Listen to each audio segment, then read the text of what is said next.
تیسری چیز ہے استقبال رمضان، کہ ہم رمضان المبارک کے مہینے کا کیسے استقبال کریں۔ دیکھیں، اگر ہمیں پتہ چلتا ہے کہ ہمارے ہاں ایک بہت ہی معزز مہمان آنے والے ہیں، تو ہم اس کے آنے سے پہلے اس کے استقبال کی تیاریاں کرتے ہیں، اپنے گھر بار کو سجاتے ہیں، ہر چیز اپنی اپنی جگہ پر رکھنے کی کوشش کرتے ہیں، صفائی ستھرائی کا انتظام کرتے ہیں، اور مہمان کے لیے اچھے سے اچھے کھانے بنانے کی ترتیبیں بناتے ہیں۔ اسی طریقے سے یہ رمضان المبارک کا مہینہ ایک بہت بڑا مہمان ہے جو ہمارے ہاں ہر سال آتا ہے، سال میں ایک ہی مرتبہ آتا ہے، اس لیے اس کی تیاری بھی ایسی ہونی چاہیے کہ پھر اس کے اثرات باقی سال کے 11 مہینوں میں ہمیں حاصل ہوں۔ اس طرح بہت سارے علماء نے یہ بات لکھی ہے، اور اس بات کو حضرت مجدد الفسانی رحمۃ اللہ علیہ کی طرف، شیخ احمد سرہندی رحمۃ اللہ علیہ کی طرف منسوب بھی کیا جاتا ہے کہ ان کے ہاں جس شخص کا رمضان المبارک کا مہینہ اچھا گزرے گا، ترتیب کے مطابق گزرے گا، عبادات میں گزرے گا، تو اس کے بقیہ 11 مہینے بھی اسی ترتیب کے مطابق گزریں گے۔ جس کا رمضان مجتمع ہوگا اس کا پورا سال مجتمع ہوگا، اور جس کا رمضان المبارک کا مہینہ بے ترتیب ہوگا، بے ڈھنگا ہوگا، کوئی نظم الاوقات نہ ہو، کوئی ترتیب نہ ہو، بس پورا دن سونے میں گزار کے افطاری کر لی اور بس، تو حضرت مجدد الفسانی رحمۃ اللہ علیہ فرماتے ہیں اس کا پورا سال بقیہ 11 مہینے بھی اسی طریقے سے غیر مرتب، غیر مجتمع گزریں گے۔ تو ہمیں بقیہ سال کے اندر اپنی جو ہے وہ نظم الاوقات کو بہتر بنانے کے لیے اس رمضان المبارک کے مہینے کی ترتیب کا لحاظ رکھنا بھی ضروری ہے۔ کچھ باتیں ہیں جو میں آپ کے سامنے عرض کر دیتا ہوں اپنے بھی فائدے کے لیے، تاکہ مجھے بھی اس عمل کا، میرے اندر بھی جذبہ پیدا ہو جائے اور میں بھی اس کے اندر کاربند ہو جاؤں۔ تو تکرار کی حیثیت سے بتا دیتا ہوں کہ سب سے پہلے تو ہمیں یہ کوشش کرنی ہے کہ ابھی سے ہم یہ پابندی کر لیں، دوسروں کو بھی، اپنے گھر والوں کو بھی اس بات کا پابند بنائیں کہ عشاء کے بعد فوراً سونے کی تیاری کریں، جلدی سونا، صبح جلدی اٹھنا۔ رات کو جو جتنے جلدی سوئے گا اس کے لیے تہجد میں اٹھنا اتنا ہی آسان ہو جائے گا۔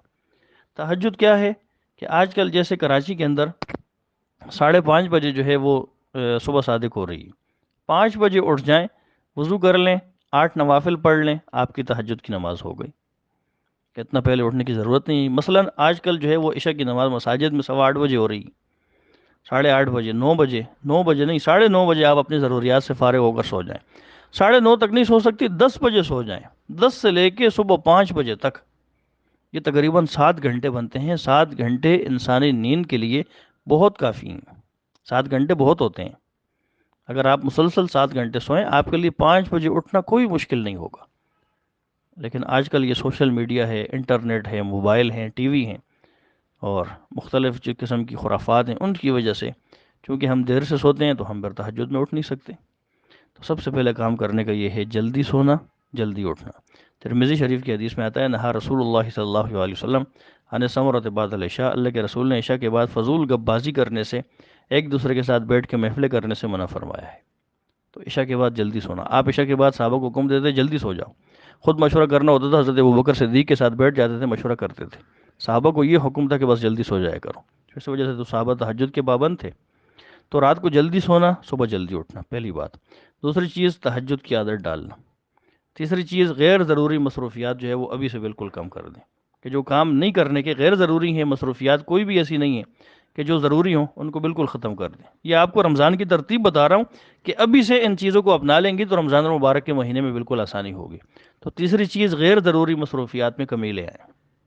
چوتھی چیز وقت کو قیمتی بنانے کی ترتیب بنائیں، کہ میں زیادہ سے زیادہ جو وقت ہے اس کو اپنا قیمتی کیسے بنا سکتی ہوں۔ آپ کے لیے تو آسان ہے، کام کاج کرتے ہوئے بھی آپ اپنی زبان سے ذکر و اذکار کر سکتی ہیں، ناپاکی کی حالت میں بھی ذکر و اذکار منع نہیں ہے، وہ قرآنی آیات پڑھنا بھی منع نہیں ہے جن میں دعا کا معنی ہو۔ اٹھتے بیٹھتے آپ ذکر و اذکار، سبحان اللہ، الحمدللہ، اللہ اکبر، لا الہ الا اللہ، لا حول ولا قوت الا باللہ، استغفر اللہ واتوب الیہ، سبحان اللہ وبحمدہ، سبحان اللہ العظیم، یہ پڑھنا کوئی مشکل نہیں۔ تو جو وقت ہے اس کو قیمتی بنانے کی ترتیب بنائیں۔ پانچویں چیز سوشل میڈیا، انٹرنیٹ، موبائل، ان سے حتی الامکان احتراز کریں، ضرورت کے تحت استعمال کریں، بغیر ضرورت کے اس میں ٹائم ضائع نہ کریں۔ یہ جو موبائل ہے یہ وقت کو کھا جانے والا ایک اژدہا ہے، ایک سانپ ہے، جو آپ کا وقت جو ہے وہ کھا جاتا ہے اور آپ کو پتہ بھی نہیں چلتا۔ اس اژدہے کے منہ کو بند کریں، اور اس کی آسان صورت یہ ہے کہ موبائل ضرورت کے تحت استعمال کریں، جب ضرورت نہ ہو تو بند کر کے رکھ دیں۔ تو پانچویں چیز کیا ہے؟ سوشل میڈیا سے، انٹرنیٹ، موبائل سے حتی الامکان احتراز کریں۔ رمضان المبارک کے مہینے کے اندر بھی اگر آپ نے اپنے روزے کو قیمتی بنانا ہے تو پھر پہلے جو ہے موبائل سے اپنے آپ کو دور کرنا ہوگا۔ چھٹی چیز، نظم الاوقات بنائیں، کاموں کی ترتیب بنائیں کہ صبح میں نے کیا کرنا ہے، اس کے بعد کیا کرنا ہے، اس کے بعد کیا کرنا ہے، اس کے بعد کیا کرنا ہے، پوری ایک ترتیب آپ کے سامنے ہو، ایک جدول، ایک جو ہے وہ پوری لسٹ آپ کے سامنے ہو۔ چھٹی چیز، ساتویں چیز، قرآن کریم کی تلاوت زیادہ سے زیادہ بڑھا دیں۔ اگر نہیں کرتی تو ابھی سے عادت بنا لیں، اگر کرتی ہیں تو اس میں اضافہ کر دیں۔ صدقہ کرنے کی عادت کریں، صدقہ کرنے کی عادت ڈالیں۔ اگر خود نہیں دے سکتی تو گھر کے جو مرد باہر جاتے ہیں ان کو دے دیا کہ یہ میری طرف سے کہیں مسجد کے ڈبے میں ڈال دینا یا کسی غریب کو دے دینا۔ آٹھویں چیز، اپنے مردوں کو سمجھائیں کہ اب رمضان المبارک کا مہینہ آنے والا ہے، اس لیے ابھی سے آپ مسجد کے اندر تھوڑی دیر زیادہ ٹھہر جایا کریں۔ مسجد کو تھوڑا وقت جو ہے وہ آپ زیادہ دیں، فجر کے بعد کچھ دیر کے لیے بیٹھ جائیں۔ حدیث میں یہ آتا ہے کہ آدمی نماز پڑھنے کے بعد مسجد میں جب تک بیٹھا رہتا ہے باوضو ہو تو فرشتے اس کے لیے دعا کرتے رہتے ہیں، فرشتے اس کے لیے استغفار کرتے رہتے ہیں۔ تو یہ ترغیب جو ہے وہ اپنے مردوں کو دے تاکہ ان کا ابھی سے جو ہے وہ مسجد میں زیادہ سے زیادہ وقت گزرے۔ اسی طریقے سے نویں چیز، جو ضروری اشیاء آپ نے ابھی سے رمضان المبارک کی خریدنی ہیں یا آپ نے عید کی تیاری کرنی ہے وہ رمضان سے پہلے پہلے مکمل کر لیں۔ رمضان کے لیے جو اشیاء ضروریہ ہیں وہ ابھی سے خرید لیں، عید کی جو تیاری ہے وہ ابھی سے کر لیں۔ رمضان المبارک کے مہینے کے آخری عشرے کی مقدس راتوں کو بازاروں کے چکر لگا لگا کر ضائع نہ کریں، بلکہ جو عبادتیں پہلے کی ہیں ان کو بھی ضائع نہ کریں، کیونکہ آپ ظاہر ہے آپ جانتی ہیں کہ یہ جو بازار ہیں یہ تو شیاطین کی جگہ ہیں، اللہ تعالیٰ کے ہاں سب سے زیادہ ناپسندیدہ جگہ ہیں، تو آپ کیوں اپنا رمضان وہاں جا کر برباد کریں گے؟ اس لیے اگر کوئی خریداری کرنی ہو ابھی سے کر لیں۔ اگر آن لائن کوئی بااعتماد ویب سائٹ ہو یا کوئی فرد ہوں جو بااعتماد ہوں تو سب سے بہتر چیز یہ ہے کہ آپ آن لائن ہی اپنے بچوں کی یا اپنی جو ہے وہ عید کی خریداری مکمل کر لیں۔ تو اشیاء ضروریہ اور عید کی خریداری جو ہے وہ رمضان سے پہلے مکمل کر لیں۔ 10ویں چیز، ذکر اللہ کی کثرت کریں۔ 100 مرتبہ سبحان اللہ پڑھتی ہیں 200 مرتبہ پڑھنا شروع کر دیں۔ اگر 100 مرتبہ الحمدللہ پڑھتی ہیں 200 مرتبہ پڑھیں۔ اگر 100 مرتبہ سے کم پڑھتی ہیں تو 100 مرتبہ پہ لے آئیں۔ اس طرح آہستہ آہستہ جتنے اذکار آپ کرتی جا رہی ہیں اس میں اضافہ کرتی چلی جائیں۔ اور ایک اہم چیز یہ ہے کہ ہر وقت باوضو رہنے کی عادت بنائیں۔ جب بھی جو ہے آپ بے وضو ہوں آپ فوراً وضو کر لیں، اور یہ کوئی ایسی چیز نہیں ہے کہ جو ناپاکی کے دنوں میں جو ہے چھوڑ دی جائے۔ ناپاکی کے ایام میں بھی آپ جو ہے وہ باوضو رہیں، اور جو نماز کا وقت ہو اس میں اسی طرح دوپٹہ جو ہے وضو کرنے کے بعد لپیٹ لیا کریں جس طرح نماز کے لیے کرتی ہیں، اور وہ جو نماز کا وقت ہوتا ہے اس میں آپ ذکر و اذکار کو خاص کر لیا کریں کہ ان اوقات میں کہیں بھی بیٹھ کے آپ ذکر و اذکار کرتی رہیں۔ نماز منع ہے نا، ذکر و اذکار تو منع نہیں ہے، تو ذکر و اذکار تو آپ کر سکتی ہیں، وضو تو کر سکتی ہیں، اگرچہ جو ہے وہ آپ کو پاکی حاصل نہ ہو، لیکن جو لوگ پاک باز ہوتے ہیں ان کے ساتھ مشابہت تو ظاہر ہوگی، اور یہ مشابہت بھی نفع سے خالی نہیں ہے۔ تو ہر وقت باوضو رہنے کی عادت بنائیں، اس کا آپ کو رمضان میں بہت فائدہ ہوگا۔ جو آدمی ہر وقت باوضو رہتا ہے اس کا قلب پاکیزہ ہوتا ہے، اس کے خیالات پاکیزہ ہوتے ہیں، اس کی روح پاکیزہ ہوتی ہے۔ پھر اس کے بعد 11ویں چیز، کھانے کی مقدار میں بتدریج کمی لے آئیں۔ اگر آپ ایک روٹی کھاتی ہیں تو اس کے 3 حصے کھائیں، ایک حصہ چوتھائی حصہ چھوڑ دیں۔ اگر ایک آدمی کھانے کی ترتیب ایسی بنائے کہ وہ پیٹ بھر کے کبھی نہ کھائے، پیٹ ابھی بھوک باقی ہو کھانا چھوڑ دے، اس کو پیٹ کی کوئی بیماری کبھی بھی نہیں ہو سکتی۔ یہ آپ کی صحت کے لیے بھی بہت زیادہ ضروری ہے۔ تو اگر آپ ایک روٹی کھاتی ہیں اس کے اندر کمی لے آئیں تاکہ رمضان المبارک میں بھوک پیاس کی شدت جو ہے وہ زیادہ تنگ نہ کریں۔ تو ابھی سے اس چیز کی عادت بنائیں کہ کھانے کی مقدار میں بتدریج کمی لے آئیں۔ اور پھر اس کے بعد یہ کہ دن کو کھانے کے بعد کچھ دیر کے لیے قیلولہ کی عادت ابھی سے اپنا لیں۔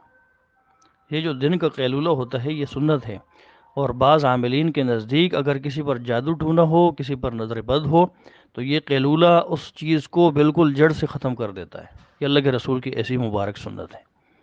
دن کو کھانے کے بعد تھوڑی دیر کے لیے سو جانا، چاہے آپ 10 منٹ کے لیے سو جائیں، 15 منٹ کے لیے، آدھے گھنٹے کے لیے سو جائیں، یہ آپ کی صحت کے لیے بھی بہت زیادہ ضروری ہے، اور ہر قسم کے شر فتنے فساد سے بھی بچانے والا ہے۔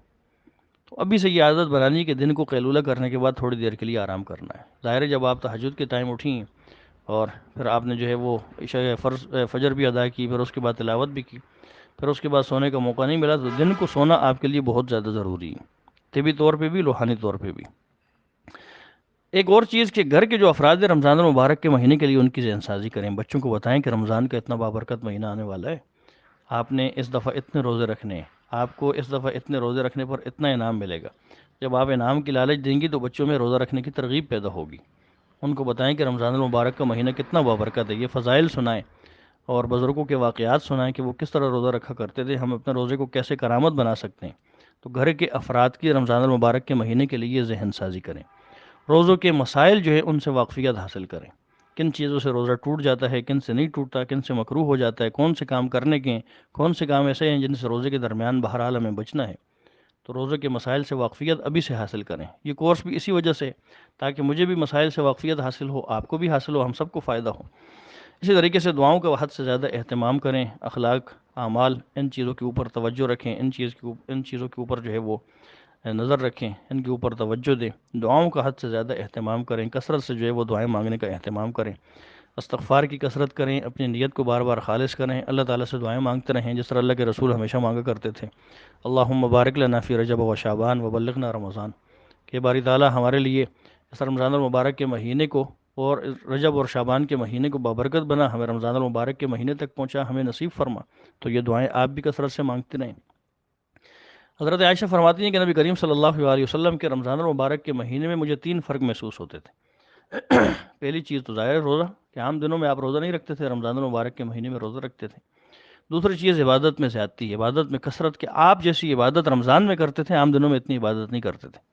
اور تیسری چیز ہوتی تھی سخاوت، تیسری چیز سخاوت، عبادت سے مراد قرآن کریم دوسری جو چیز ہے، تیسری چیز ہے سخاوت، روزہ، قرآن اور سخاوت، یہ اس مہینے کی 3 خاصیات ہیں جو اللہ کے رسول سے ثابت ہیں۔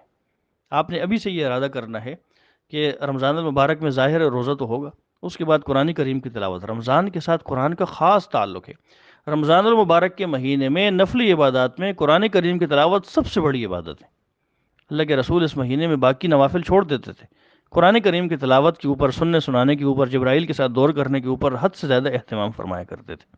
اور جس سال آپ کی وفات ہوئی ہے اس سال آپ نے 2 مرتبہ قرآن کریم کا دور فرمایا ہے۔ تو آپ جو ہے اس مہینے کے اندر روزے کے ساتھ قرآن کریم کی تلاوت کا معمول بنائیں، ابھی سے قرآن کریم کی تلاوت کے لیے زیادہ سے زیادہ وقت خاص کر لیں۔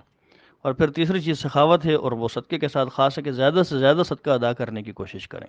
تو یہ جو ہے وہ کچھ نظام الاوقات ہیں رمضان المبارک کے مہینے کے لیے اہم ہدایات ہیں۔ اللہ تعالیٰ سے دعا ہے کہ اللہ تعالیٰ مجھے بھی اس کے اوپر عمل کرنے کی توفیق عطا فرمائے، آپ سب کو بھی عمل کرنے کی توفیق عطا فرمائے۔ آج الحمدللہ یہ 2-3 موضوعات تھے جو آپ کے سامنے بیان ہو چکے۔ کل انشاءاللہ یہ مسائل بیان ہوں گے کہ کن چیزوں سے روزہ ٹوٹ جاتا ہے اور کن چیزوں سے روزہ نہیں ٹوٹتا۔ وآخر دعوانا ان الحمدللہ رب العالمین۔